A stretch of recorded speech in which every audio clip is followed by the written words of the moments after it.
আজকে আলু পটলের তরকারি করব, তাই জন্য দেখো পটলটা ভালো করে কেটে ধুয়ে ভেজে নিয়েছি।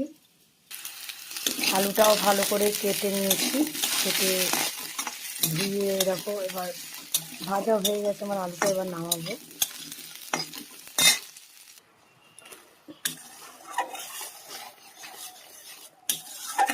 দেখো মশলাগুলো এখন ভেজে নেবো ভালো করে। একটা টমেটো কেটে দিয়ে দেবো।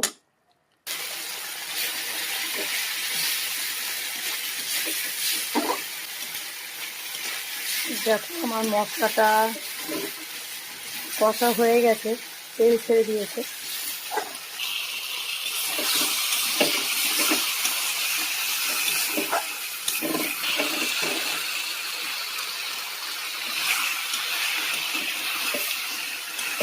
সবজিটা মশলার সঙ্গে ভালো করে একটু কষিয়ে নেব, তারপরে পরিমাণ মতন জল দিয়ে দেবো। আজকে আলু পটল সবজিতে ধনেপাতা দিয়েছি। আজ ধনেপাতা দিয়ে তরকারিটা করলাম, খেতে খুব ভালো লাগে।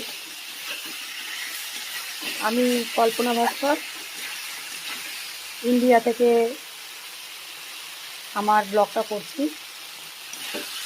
তোমরা কে কোথা থেকে দেখছো আমাকে কমেন্ট করো। আমার রেসিপি ভালো লাগলে লাইক কমেন্ট শেয়ার করে দিও বন্ধুরা।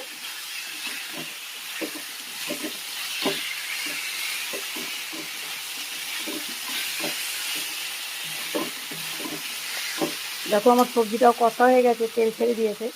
এবার পরিমাণ মতন জল দিয়ে দেবো।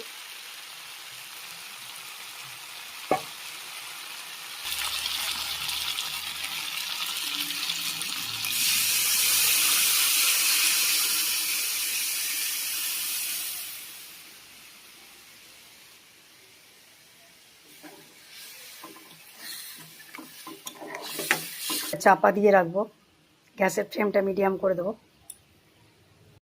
বন্ধুরা আমার আলু পটলের তরকারিটা হয়ে গেছে, এখানে আমি ব্লগটা শেষ করলাম। সবাই ভালো থাকবে, বাই বাই।